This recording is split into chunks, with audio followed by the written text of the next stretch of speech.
Sustentabilidade, um dos temas mais urgentes e estratégicos para o nosso tempo. E é cada vez mais nítido o impacto das mudanças climáticas no nosso dia a dia. Portanto, todas as pautas que têm esse assunto muito nos interessam. Aqui comigo hoje, André Borges, diretor-presidente do IMASU. Seja bem-vindo, André. É muito bom ter você aqui para esclarecer as nossas dúvidas em relação a esses temas. Obrigado, Ângela. Eu que agradeço o convite e é uma honra para mim poder participar aqui com você. Já vamos começar falando da agenda climática e da questão do carbono neutro. O nosso estado, Mato Grosso do Sul, ele tem uma meta ambiciosa até 2030 de ter o carbono neutro. Eu quero que você explique o que isso quer dizer. E a gente já está chegando, né? Eu lembro que a primeira vez que eu ouvi falar de carbono neutro aqui no nosso estado, era lá atrás, parecia que a gente tinha um tempo ainda, né, para definir estratégias nesse sentido. E agora 2030 já está chegando daqui 5 anos. Como que está andando esse projeto? Esse projeto o Estado, ele trouxe uma meta, né, criou um programa estadual de mudanças climáticas, que é o Proclima, aqui do Mato Grosso do Sul, e dentro do Proclima ele traz diversas ações para a gente conseguir alcançar essa meta de ser Estado carbono neutro até 2030. O que significa ser Estado carbono neutro até 2030? Não é que nós vamos deixar de emitir, ter as emissões de gases, né, de efeito estufa, do carbono, mas nós vamos apresentar as possibilidades de mitigar esses gases e até compensá-los. Então, assim, é tentar fazer o equilíbrio. O que o Estado precisa para poder equilibrar essa balança e emitir menos, ou pelo menos neutralizar aquilo que emite de gás de efeito estufa, que é o principal, é o carbono. E qual é o grande desafio de controlar isso hoje, André? Como o IMASU tem conseguido, né, gerir esse sistema? Dentro dessa política da mudança climática, o que foi estabelecido? Que é muito importante que a gente conheça o inventário, que a gente saiba o que as empresas estão emitindo de carbono e o que elas estão retendo, removendo. Então, dentro dessa política, foi criado que os empreendimentos, os maiores empreendimentos no estado, que necessitam de licenciamento ambiental, que ele apresente ao órgão o seu inventário. Então, dentro do momento do licenciamento ambiental, que é feito pelo IMASU, nós recebemos essa informação. Então, a partir dela, nós vamos saber quanto que o Estado está emitindo. Então, é uma ferramenta muito importante para a gente saber o que o Estado está emitindo para a gente poder adotar as políticas necessárias para minimizar essas emissões. E recentemente foi lançado, né, num evento de clima, das mudanças climáticas lá em Bonito, o Carbon Control, que é um sistema novo que vem para ajudar a gerir uma ferramenta, né? Como é que ela vai funcionar? Na verdade, eu imagino que ela já esteja funcionando desde o lançamento. Como é que ela vai ajudar nesse processo? Dentro dessa legislação que o Estado tem, que ele adotou, ele colocou que o Estado ia disponibilizar um sistema para que o empreendedor fizesse a declaração dele, trouxesse as suas informações ali. Então, o sistema ele faz isso. Ele recolhe a informação daquelas pessoas que são obrigadas e também de quem não é, dos empreendimentos que são obrigados e dos que não são, para trazer o seu inventário, mas o avanço dele é que ele traz também a possibilidade do empreendimento apresentar as remoções. Então, na verdade, ele não é só um sistema de inventário, ele faz o balanço.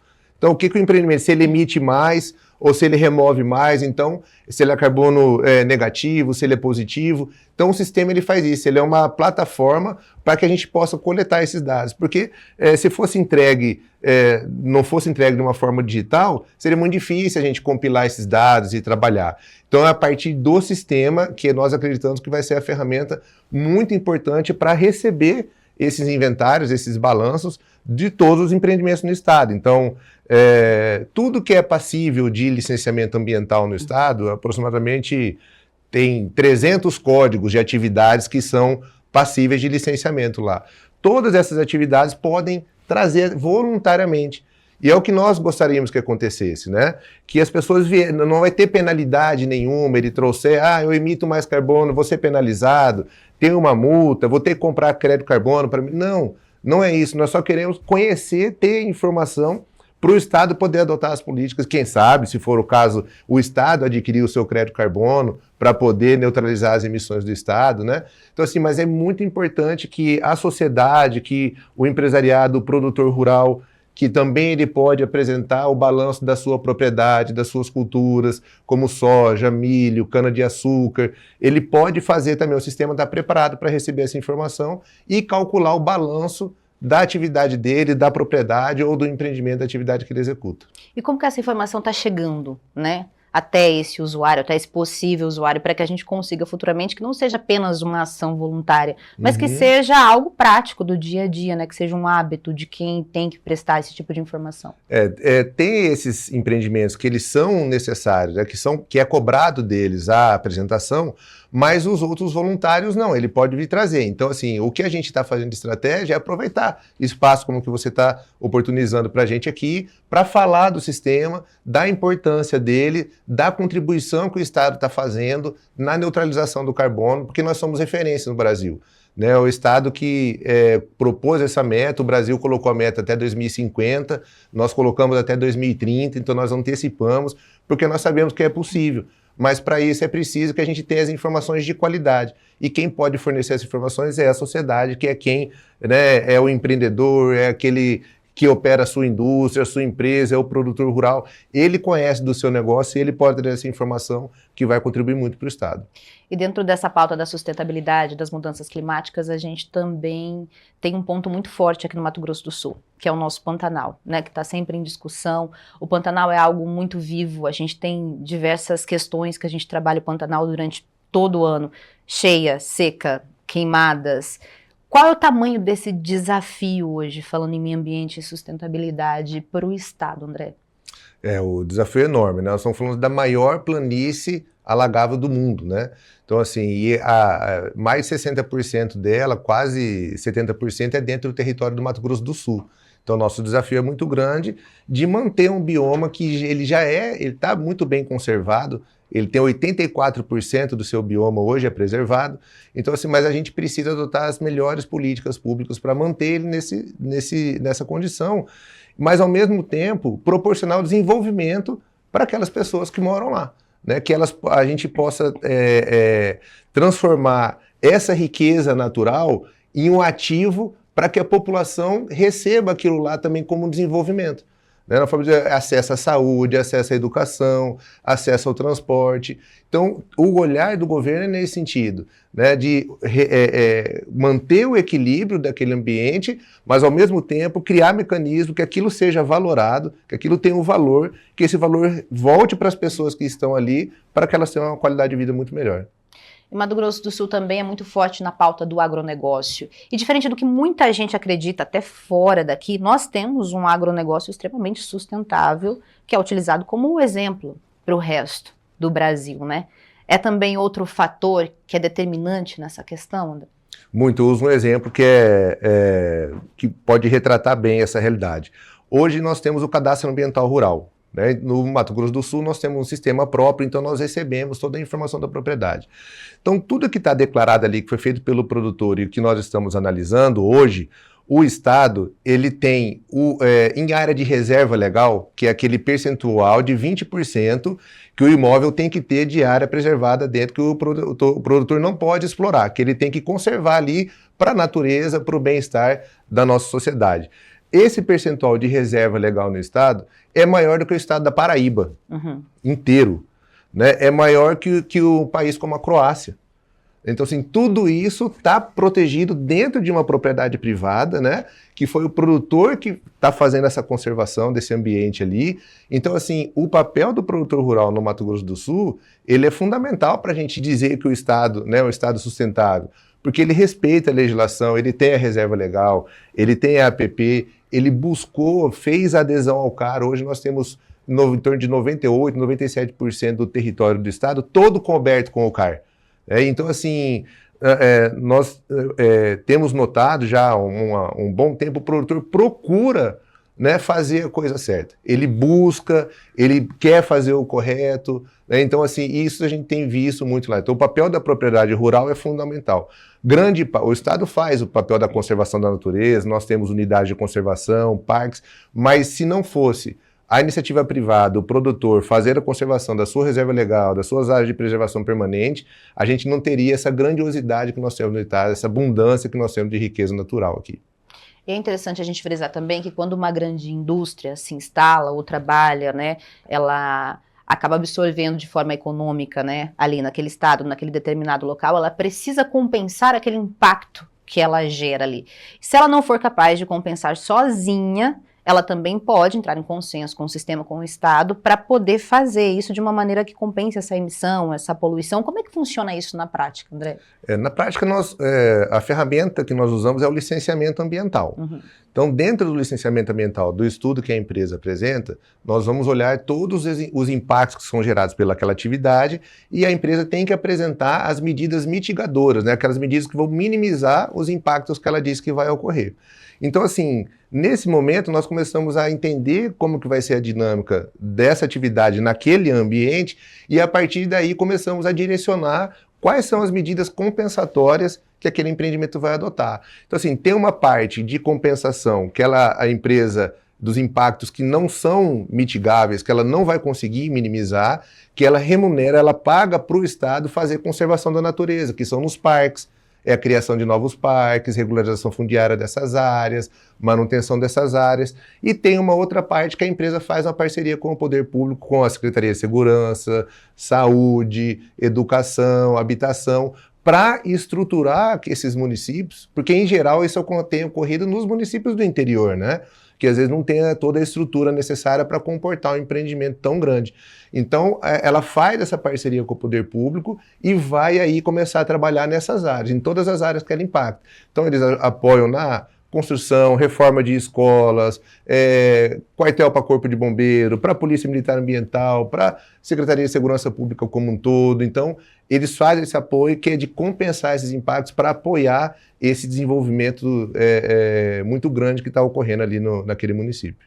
E é interessante até a gente voltar um pouquinho a pauta lá no início para explicar agora como que funciona o crédito de carbono, como que as empresas podem gerar isso e como isso é oferecido hoje no mercado. Assim, o sistema nosso do Carbon Control, ele não é um sistema que ao final ele gera um certificado que aquela empresa ele tem carbono disponível para ele poder fazer a comercialização, não é isso. O crédito carbono, existe uma metodologia própria para isso, as empresas que são habilitadas para avaliar aquele empreendimento e dali certificar aqueles créditos ali, se ele tem, né, mais remoção. Então, assim, o que é engraçado falar, né, que às vezes as pessoas não entendem, quando a gente fala que o empreendimento é negativo em carbono é bom, porque ele tem menos, né, ele tem mais remoção, ele tem menos emissão. Se ele é um empreendimento positivo, é ruim, que ele está emitindo mais.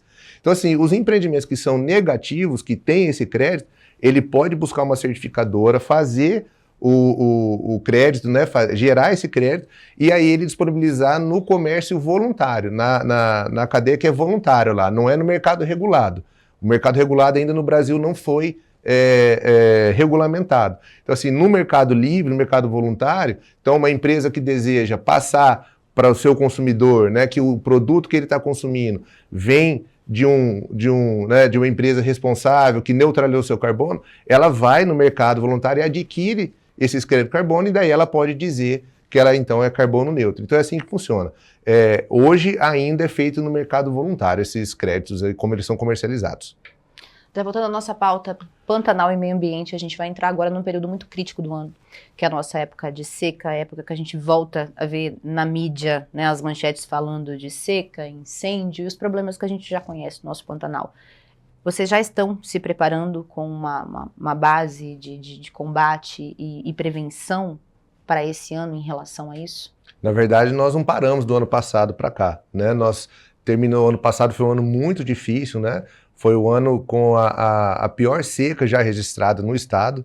Então, assim, foi um cenário muito desafiador. E aí, quando foi terminando o ano, né, foi melhorando aquela condição dos incêndios florestais, nós, a partir daí, já em janeiro, começaram as reuniões para tratar de como seria esse ano, né?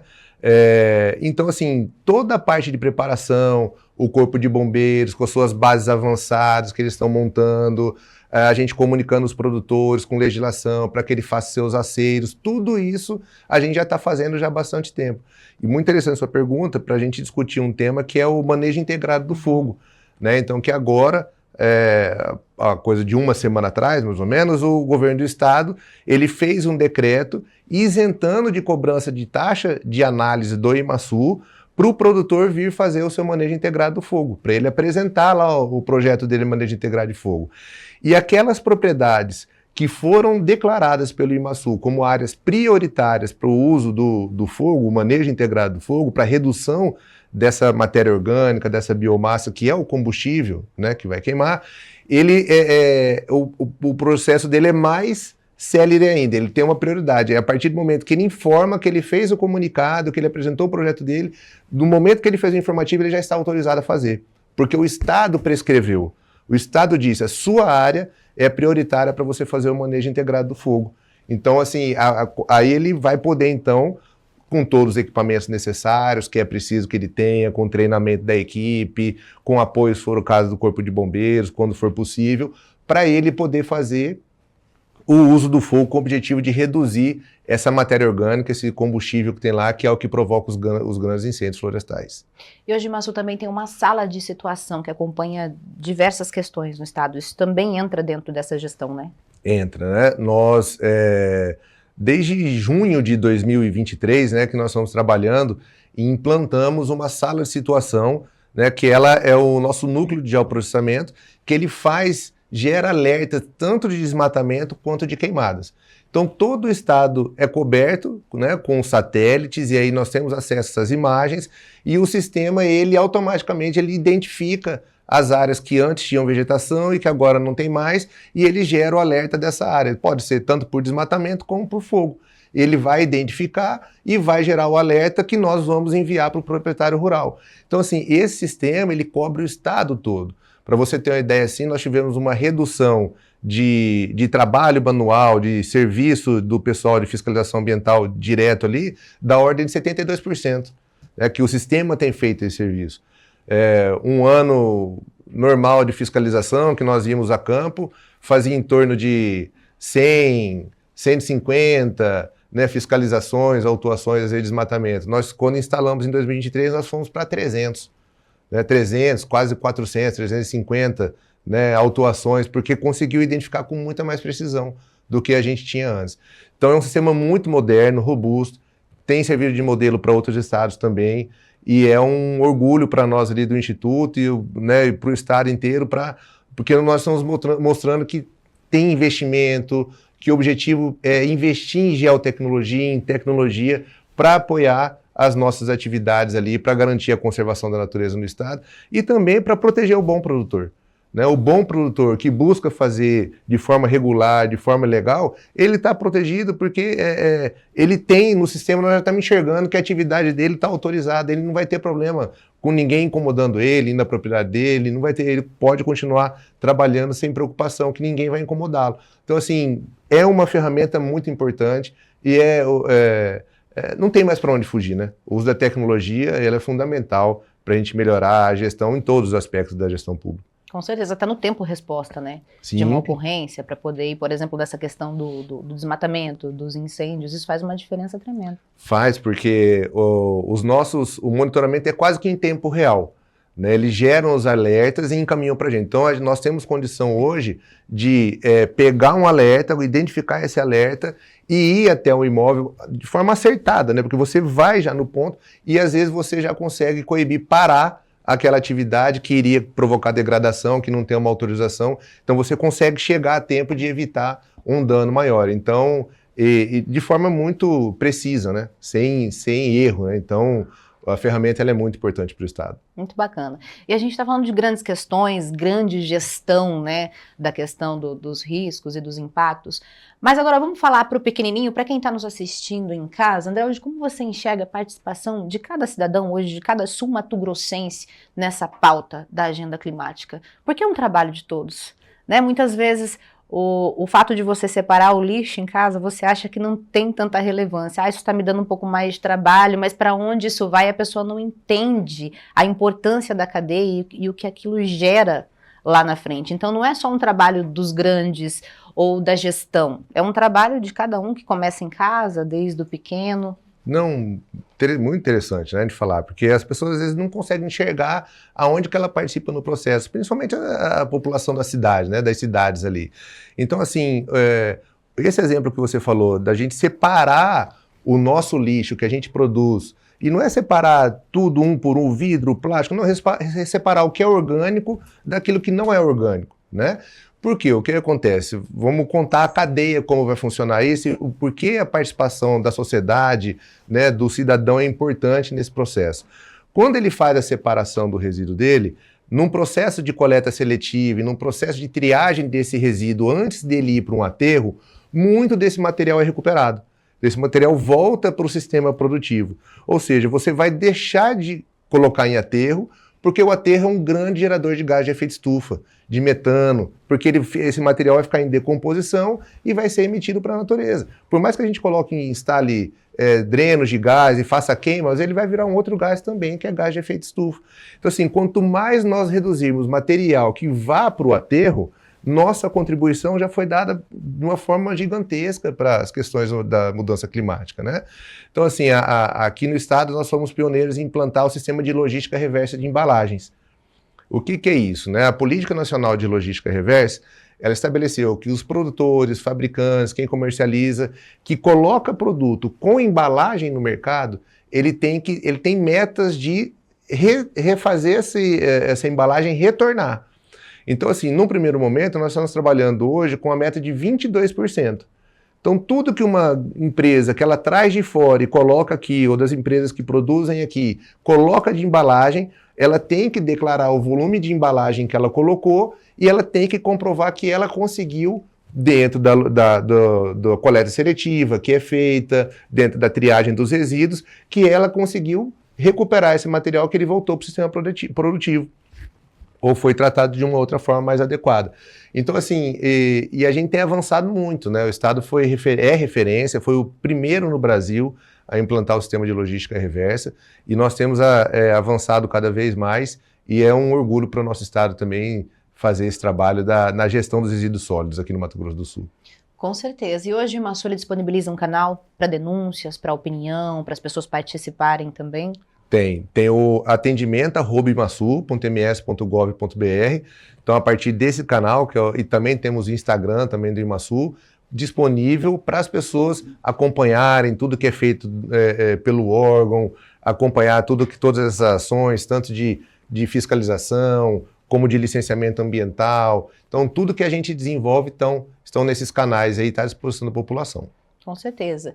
E nesse meio todo mundo é importante, né? Todos os papéis são fundamentais. Desde o pequenininho que está lá em casa fazendo a sua separação do lixo, quanto os grandes. Não, todos são fundamentais, né? Porque desde a hora que a gente acorda, a gente gera impacto, né? Até dormindo, né? Então, assim, mas a hora que você acorda, você vai usar água, você vai pegar um transporte, né? Que vai queimar um combustível fóssil. Então, todo o nosso dia a dia, tudo que a gente faz gera impacto. Então, claro que tem empreendimentos, né, tem atividades que geram muito mais impacto, são muito maiores, que aí entra o Estado para fazer o controle. Mas só que essa atividade do dia a dia nosso, separação do lixo, diminuição da quantidade do uso da água, tudo isso faz parte o uso racional da energia, tudo isso faz parte de atitudes que a gente pode fazer no dia a dia para ter uma mudança e enfrentar a questão das mudanças climáticas, que elas são reais, né? Então aí, o exemplo que nós falamos do ano passado, né? Um ano extremamente atípico, mais da seca mais severa que nós já enfrentamos aqui no estado. Então o papel de todos é muito importante. Muito bem. Quero agradecer você pelas explicações, pela presença e dizer que é sempre muito bem-vindo aqui. Novas pautas são sempre bem-vindas aqui no Comunica na TV e no Grupo Alomídia. Muito obrigado, Ângelo. Eu que agradeço a oportunidade. Coloco o Instituto também à disposição e qualquer novidade que a gente tem, nós vamos tratar com vocês aqui e colocar à disposição dos seus telespectadores.